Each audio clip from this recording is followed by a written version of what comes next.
It was a beautiful African morning. Children were playing happily in the village streets. The women were washing clothes in the river and singing songs about lazy husbands. The great chief listened to the two men sitting in front of him. Great chief, the man next to me is a thief, said the older man. Is that really so? Replied the great chief. Then tell me, what did he steal from you? One of my sheep, answered the old man. And what is your answer to that? The great chief asked the younger man. Why steal sheep, great chief? Replied the young man. I have lots of them. If I need more sheep, I buy them. I don't steal them from other people. He's the thief, not me. The great chief looked at the far mountains and smiled. Then he looked at both men. Was the young one lying? He wasn't sure. But the old man didn't have the look of a thief. This was a difficult problem. He wasn't going to find the answer in just a few minutes. But the great chief liked problems like this more than any other.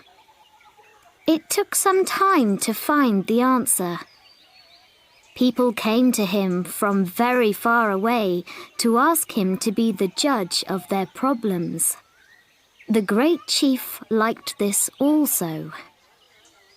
I have a question for both of you, said the great chief. The person who finds the solution will keep the sheep. Go home and think about this question, and come back only when you know the answer. What's the fastest thing in the world? Don't come back until you have the solution. The two men left the great chief's house. The old man was sad. How could he find the answer to such a difficult question? When he got home, he told the question to his daughter, Zia. She was a beautiful, happy woman who liked helping others. She was young, but she was also very wise. I know the answer, Father, she said. It's time. The old man went back to the great chief's house. The great chief was surprised. You're back again.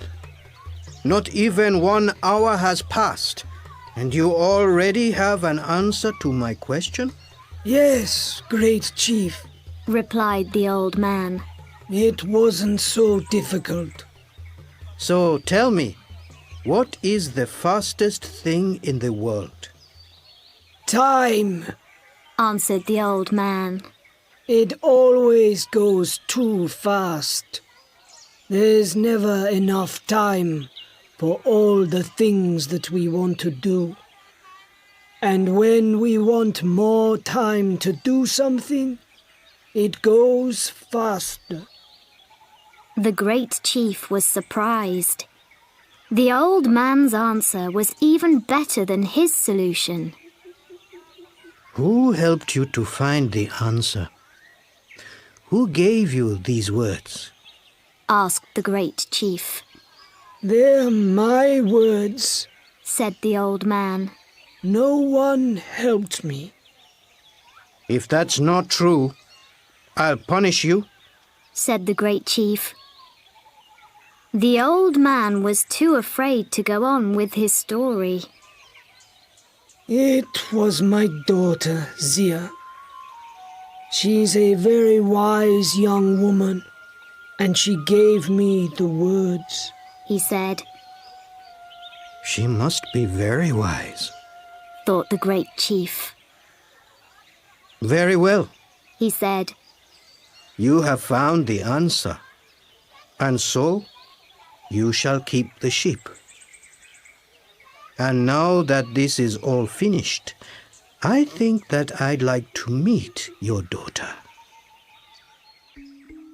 The next day, the old man brought his daughter Zia to meet the great chief.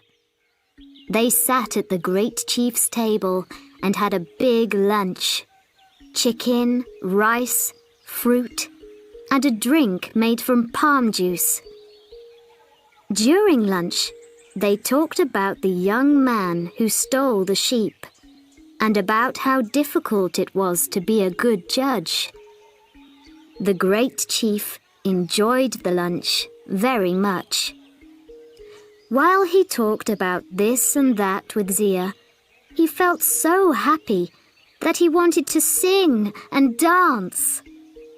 Was it the palm juice drink, or the wise and beautiful young woman looking into his eyes? But time always passes too fast, and soon it was time for them to leave. The great chief saw Zia every day, and his love for her grew and grew.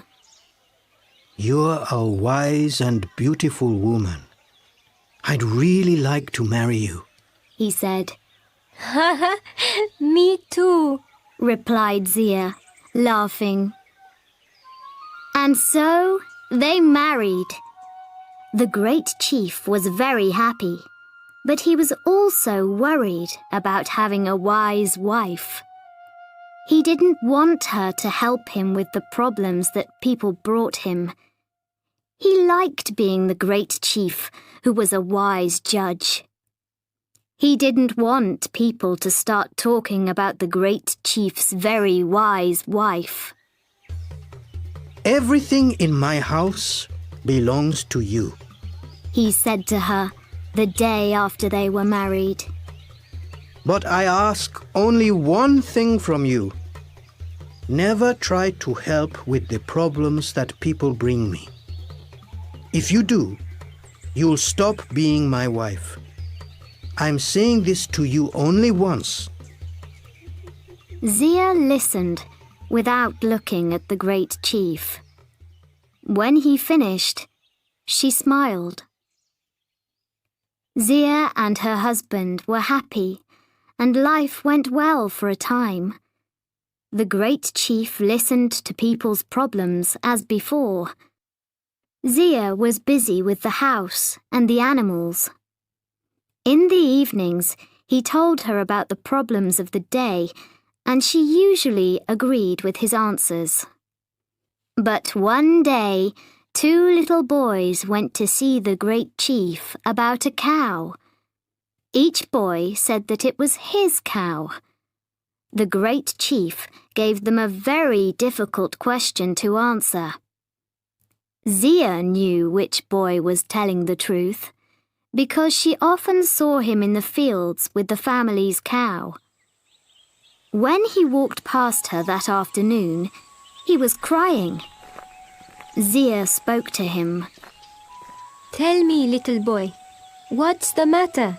She asked him. The great chief gave us a question that I can never answer, he said sadly. What did he ask you? His question was, what's the biggest thing in the world? Zia knew that she mustn't help the boy. But the answer was easy for her and very difficult for him. And he was telling the truth about the cow. Go back to the great chief now, said Zia. Tell him the answer in these words. It is air. Air is all around us.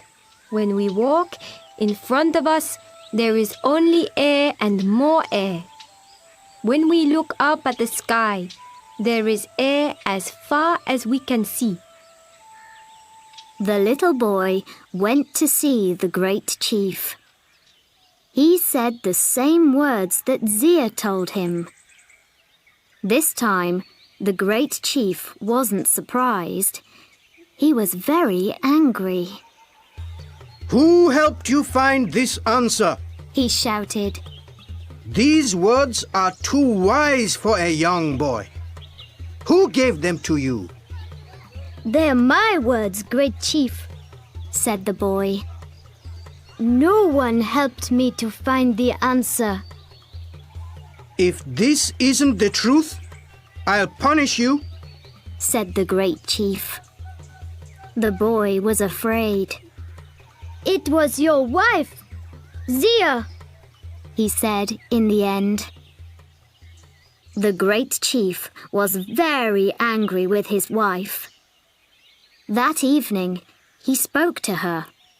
Didn't I tell you that everything which I have belongs to you? You have done the one thing, the only thing that I asked you not to do. Now take what belongs to you and go back to your father's home. Before I go, can I make you one last meal? Asked the woman. Then I'll take what belongs to me and go. Yes, answered the Great Chief. Make what you want to eat. Take what you want to take. Just be sure that you're not still here tomorrow. Zia cooked the Great Chief's favorite meal, chicken with rice and vegetables. While he ate, she gave him a strong drink made from palm juice. She gave him many cups of it. At the end of the meal, the Great Chief lay down and slept.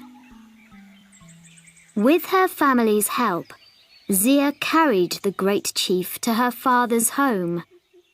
They put him on a bed, and he stayed in a deep sleep all night. In the morning, a great voice woke everyone in the house. Where am I? What am I doing here?